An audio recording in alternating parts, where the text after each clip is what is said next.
Hello, BookTube. Today, of course, is July the 1st, and that means, among many other things, the start of Camp NaNoWriMo. The little sibling, the more generous sibling of NaNoWriMo, the event that happens in November, National Novel Writing Month. NaNoWriMo itself is a huge event. Hundreds of thousands of people take part in it, and it has some rules. It has some rules. They are often observed in the breach, but nevertheless, in NaNoWriMo, you have a month to write a 50,000 word first draft of a manuscript. 1,667 words a day if you don't let any days slide, and it is brutal to let days slide in NaNoWriMo because it's almost impossible to catch up again. And NaNoWriMo imposes that goal in the full teeth of what has always been true in November, which is that students have a large chunk of the month off, and there's a major holiday in the West, and so on and so forth. Everybody's gearing up for the end of the year and for the end of the year holidays, Christmas and New Year's and whatnot. They do it anyway.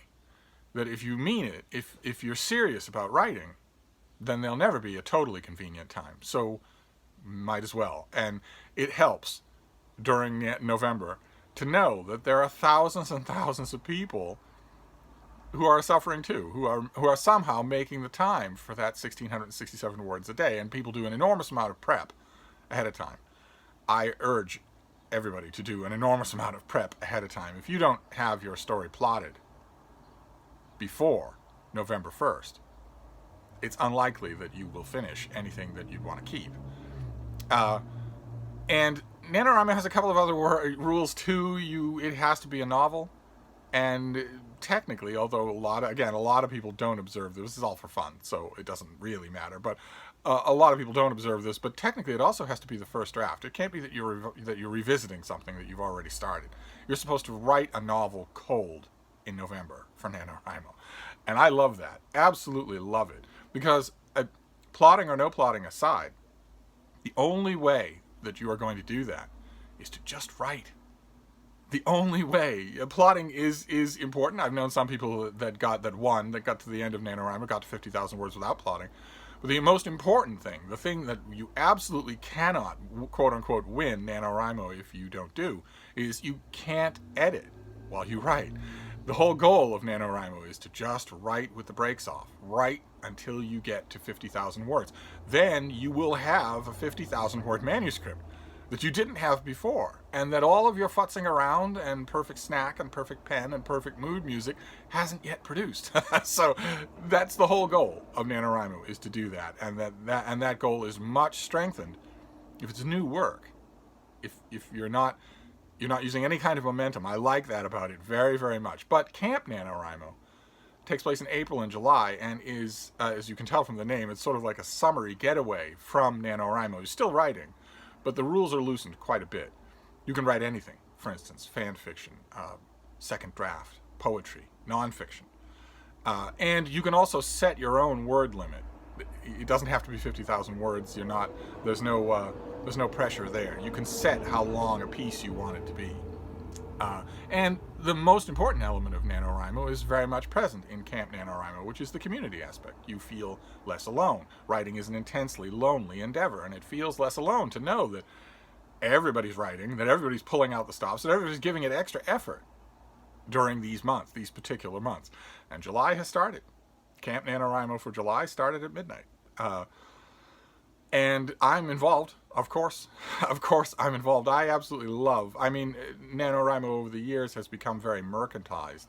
There's lots of merch, there's lots and lots of junk mail and whatnot associated with it, and I kind of wish that weren't true. But at the heart of the event, whether it's NaNoWriMo or Camp NaNoWriMo, is very much that community, that sense of people pulling together and making themselves write, and I just love that. I wouldn't miss participating in that for all the mud in Egypt. So I had to come up with a project, and I have. You can find me on NaNoWriMo if I remember. I hope that I'll remember for this video. If I remember, I will leave you directions for how to find me. It's not hard on the NaNoWriMo site, and feel free to join me. But I have decided this time around, last NaNoWriMo in April, I did a country house murder mystery. In which a crime-solving duo encounter a dead body at a country house, and it's the usual thing. I intentionally didn't make it outre or unconventional because I want to learn how to write murder mysteries. I am not particularly good at formalized structured plot, and unless I'm using something else, unless I'm using a plot that already exists, like the Iliad. but in terms of constructing a plot out of nowhere that's going to hold water, it's going to hold together, no genre places more emphasis on that than murder mysteries do. And so I figured, well, writing is lonely, and it's a lot of fun to write in a NaNoWriMo community of some kind or other. So I will try to write a murder mystery for Camp NaNoWriMo. And I learned a lot. I learned a lot in that process. I set my word count way too low. And regardless of whether I'm writing in a genre that I know or don't know, I'm a mighty wordy cuss.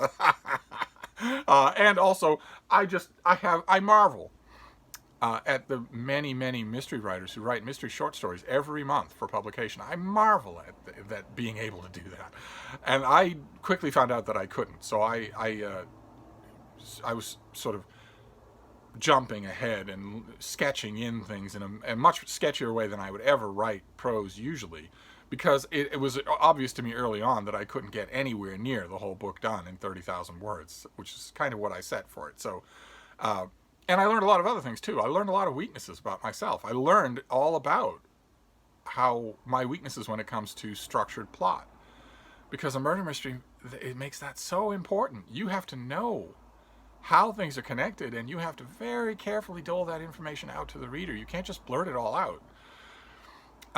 And it has to be right. It has to hold up. The last thing in the world you want is for some really attentive reader to come to you when they've finished with a mystery short story that you've written, or a mystery novella or whatever, and say, yeah, but you forgot about so-and-so. And you suddenly go, oh no, I did forget about so-and-so. That's nothing worse than that. So it requires lots and lots of mental whiteboarding, as it were. I never actually went the whole distance of giving myself a corkboard with plot points on it. I can see how people would do that. I could see how that would make things easier. It would make it impossible for you to forget so-and-so because he has his own index card. I still am not doing that, but I wanted more practice with doing that. Historical fiction, fantasy fiction, science fiction, that I can do. I wanted more practice with a thing that is so heavy on plot and detection and revelation. So I figured I'd try it again. So for Camp NaNoWriMo July, I am doing not just a mystery, but a police procedural, which I figure will be even more structured. I at least hope. And my story, I take the title from a line that an actual cop here in Boston said to me. Just tossed it off. He wasn't thinking at all, but it's lodged in my head ever since. He said, I work in lethals. And I just, that was practically the novel right there.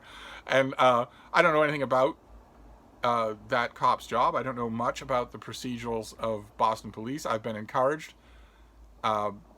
admitting that fact by the fact that so many writers of police procedurals admit that they didn't know anything about police procedurals when they started. They just wanted to make it seem internally plausible, and then they would either fill in the details later or not. And they just wanted to make it plausible for the reader. And so that's what my character does. Detective Frank Dollar works in lethals, which means he investigates dead people who were not murdered. Homicide is something else completely, and vehicular homicide and all of that. He examines, he investigates deaths of people who look like they leaned on the wrong window screen and fell 30 feet, 30 stories or whatever. He investigates those. And it's a fairly lonely job, and he's been at it for a long time. And I thought, when I was thinking about that, I thought, okay, well, what if Frank Dollar encountered a lethal and eventually started to wonder if maybe it was a homicide, and if maybe it was unsafe to reveal that fact for one reason or another. In other words, could I come up with a plot in which he figured out that one of his victims was actually murdered, and figured out that he couldn't just pass it along, that he had to work on it himself? And I think I have come up with such a plot. We shall see. So I went on the NaNoWriMo website, and there's a little space there where you can give all the details of your project, and I did. I made a nice little profile for my project, and I also put in these types of NaNoWriMo projects, I always write a teaser chapter. my chapters are usually 30 pages long, but I write a teaser chapter first that's only a couple of pages long, and I do that specifically to put in the sample section.